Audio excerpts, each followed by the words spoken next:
Première question, qu'est-ce que c'est qu'un mathématicien? Un mathématicien, c'est d'abord un monsieur qui passe sa vie, je dirais, en employant le mot classique, à sécher. Vous avez les journées de 4 heures et les journées de 18.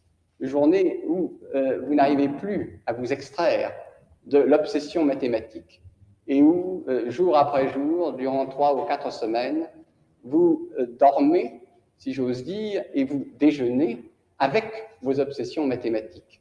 Le mathématicien n'ayant pas, contrairement à ce qu'on croit généralement, besoin même, dans la plus grande partie de son stade de recherche, ni du tableau noir, ni de la craie, ni du papier, ni du crayon, et pouvant travailler seul, en marchant, ou même quelquefois à travers la conversation avec un interlocuteur banal qui l'ennuie.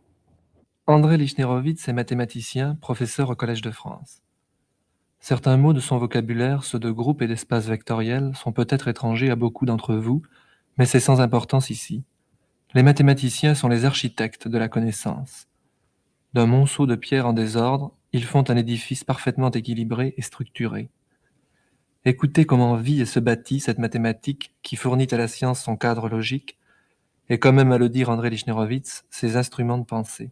L'une des bases de la mathématique moderne est de se rendre compte que dans des branches extrêmement différentes, avec des objets mathématiques extrêmement différents, on rencontre le même type de raisonnement. Et on va le ramener non pas au même type, mais au même raisonnement. C'est-à-dire que chaque fois que l'on fera simplement dire la même chose dans des langages différents, eh bien, on essaiera de choisir un langage tel qu'on le dise une fois pour toutes et qu'on ne le répète plus. C'est à quoi sert cette notion de groupe, par exemple.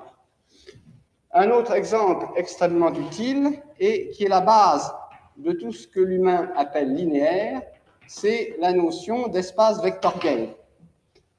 Ce sont en fait des notions qui sont extrêmement simples. Nous les appelons en mathématiques modernes des structures élémentaires, justement parce qu'elles servent, si j'ose dire, de pièces élémentaires dans le mécano que constitue la mathématique moderne. Est-ce qu'on peut imaginer ce que serait devenue la physique, par exemple, si on n'avait pas dégagé ces abstractions-là? Eh bien, la physique, elle aurait probablement été également la même, seulement elle aurait été beaucoup plus longue, car c'est une opération d'économie de pensée. Ayant dégagé ces notions, on a étudié systématiquement tout ce qu'elles impliquent, d'un seul coup, quel que soit le contenu qu'on met dans ces ensembles. Ceci une fois pour toutes, et on l'utilise une fois pour toutes. La physique, si elle n'avait pas dégagé ces notions, aurait été amenée à refaire indéfiniment des raisonnements de même forme qui, au fond, auraient été le même raisonnement. Est-ce que par jeu, vous pourriez imaginer une recherche mathématique à coup sûr inutile? Je ne suis jamais sûr. Non, mais personnellement, je suis pour moitié un mathématicien pur, c'est-à-dire inutile, et un physicien mathématicien, c'est-à-dire présumé utile.